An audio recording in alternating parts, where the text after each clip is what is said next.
warahmatullahi wabarakatuh. Boleh buka Pak? Boleh. Rakan media, bersama saya adalah Setiausaha Pengelola Asosiasi Eksekutif Parti Keadilan Saudara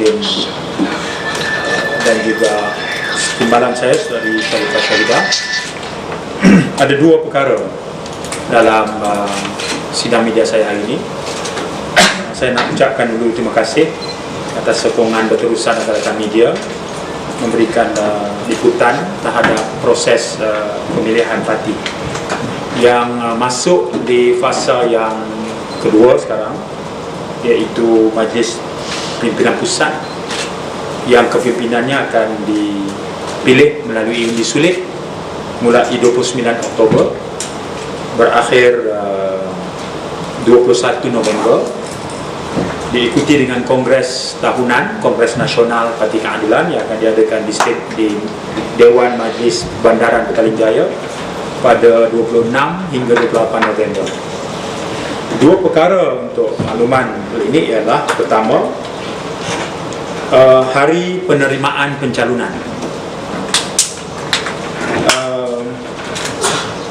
Sekretariat Ibu Pejabat dan Jawatankuasa Pimpinan Pusat menetapkan tarikh 16 Oktober, yakni hari Sabtu ini, hujung minggu ini, sebagai hari penerimaan pencalonan. Tujuannya ialah untuk menerima pencalonan oleh calon-calon MPP yang telah menerima pencalonan daripada cabang-cabang dan yang layak melepasi syarat 2 minima pencalonan. Kepada semua calon-calon yang layak, Sekretariat Ibu Pejabat kerjasama JPP telah pun menyampaikan surat kepada mereka berkenaan, diikuti dengan membekalkan mereka borang penerimaan pencalonan seperti yang saya pamerkan, ya, untuk MPP, untuk wanita dan juga untuk AMK. Kita hantar surat kepada mereka, diikuti dengan borang-borang itu. Mereka pada 16 hari bulan apabila menerima surat dan juga borang ini, bolehlah datang ke Ibu Pejabat untuk menyerahkan borang ini beserta dengan wang tunai RM100 untuk melayakkan mereka bertanding pada MPP kali ini. Kita tetapkan masa 10 pagi hingga 6 petang untuk penyerahan pencalonan dibuat di Dewan Persidangan MPP, yakni di sini, ya. Siapa yang boleh hadir? Mereka yang melepasi dua syarat minimum pencalonan setakat cut off date 10 Oktober. Kemudian calon ataupun wakil calon juga, kalau calon tak dapat hadir, mereka boleh wakilkan untuk menyerahkan borang pencalonan mereka. Yang boleh naik pada hari itu nanti ke tingkat 1 ini, Dewan Persidangan MPP ini, adalah calon atau wakil calon, ya. Yang lain berada di bawah. Kita juga menjemput rakan-rakan media untuk turut hadir membuat liputan. Jurugambar media, jurugambar untuk event penyerahan itu kita akan jemput untuk sekian masa, untuk first 15 or 20 minutes untuk mengambil beberapa rakaman gambar khusus untuk dia, ya. Kemudian selepas pencalonan disahkan, kita adakan stage di bawah sana untuk calon-calon boleh membuat ucapan pengenalan. Yang ada, dia boleh buat ucapan pengenalan. Sambil mereka juga boleh menyerahkan piagam calon atau candidate charter mereka, tidak melebihi 500 muka patah perkataan, untuk kemudian kita masukkan ke dalam laman web parti yang boleh memberikan anggota parti mengenali calon dengan dekat dan apakah piagam calon yang menjadi pilihan mereka. Selesai proses pencalonan, maka kita akan adakan sidang media di tingkat bawah. Kita akan buka tingkat bawah itu untuk sidang media. Kita cuba bantu rakan-rakan media dengan meminta calon-calon untuk jawatan utamanya hadir dan memberi respons kepada rakan-rakan media. Saya suka memaklumkan bahawa setakat hari ini kita telah menghantar senarai calon-calon yang layak untuk jawatan MPP ialah seramai 252 orang calon. 252 bermula daripada Presiden sampai MPP.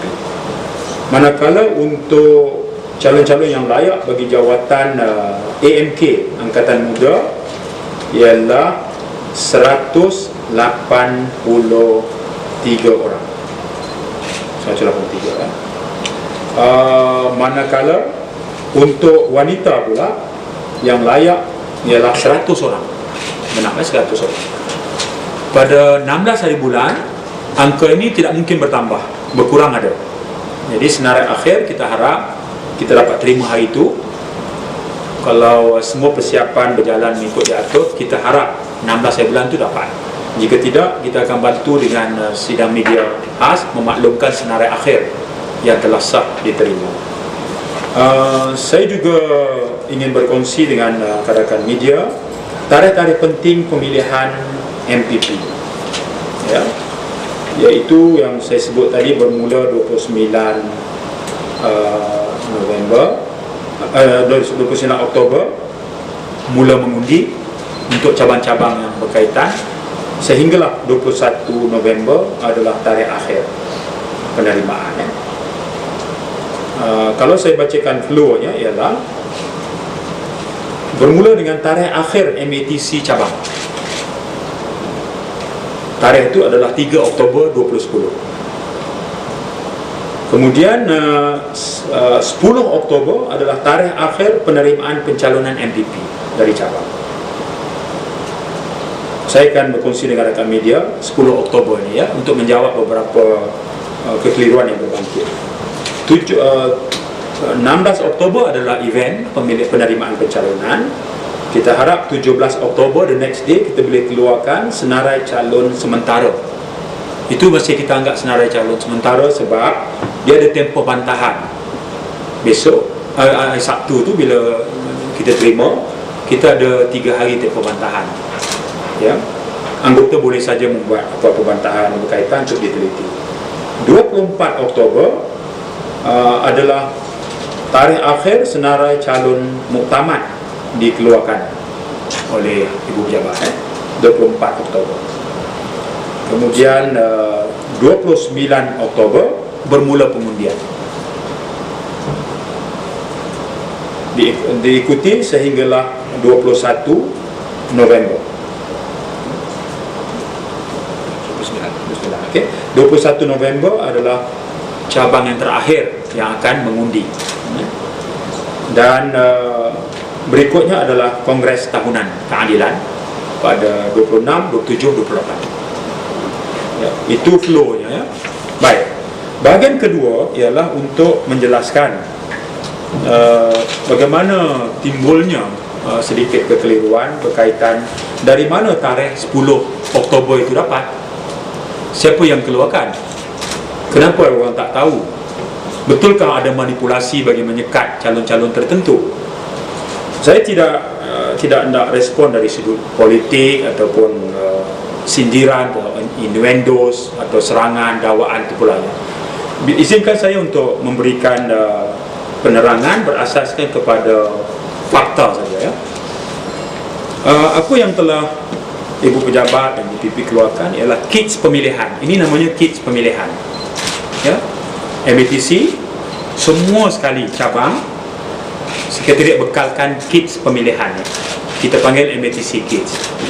Apa yang ada di sini? Ada senarai semak, ada checklist dia. Ada borang 9. Apa borang 9?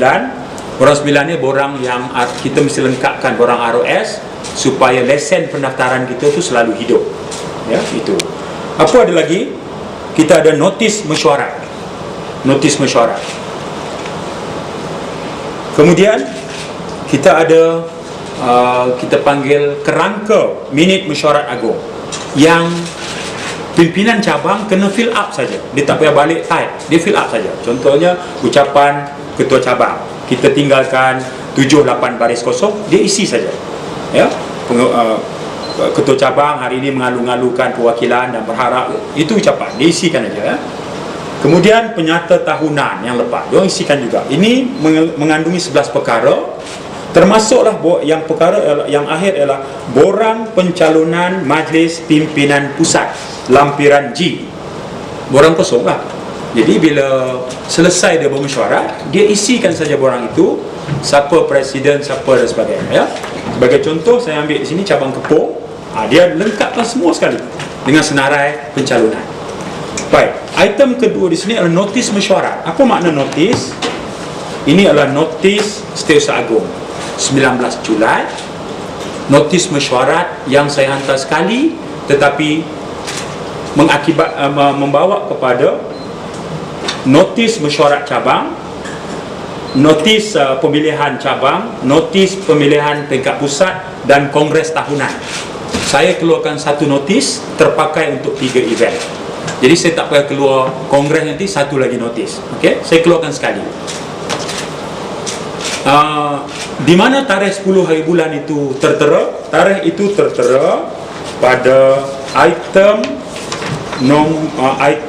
subtopik pencalonan pemilihan peringkat pusat. Ayatnya berbunyi, pencalonan bagi pemilihan peringkat pusat hendaklah diadakan dalam MATC sebagai salah satu agenda. Tarikh akhir penerimaan pencalonan dari cabang adalah 10 Oktober. Bold. Baik. Sehingga 10 Oktober 162 cabang telah dapat menghantar tepat pada masanya. 162. Sekitar 30-an begitu tidak dapat menghantarnya, ya. Bahkan selepas 10 Oktober ada 6 cabang lagi menghantar. 6 cabang ini semalam saya bawa dalam Biro Politik. Biro Politik membuat ketetapan untuk cabang yang menghantar biarpun melewati tarikh 10, ya, pertimbangan ini isu administratif. Biro Politik kata itu dianggap boleh kita terima. Okey, baik. Untuk yang hantarlah, yang 30 lagi yang tak hantar, macam mana kita nak terima dia tak hantar? Baik, isunya ialah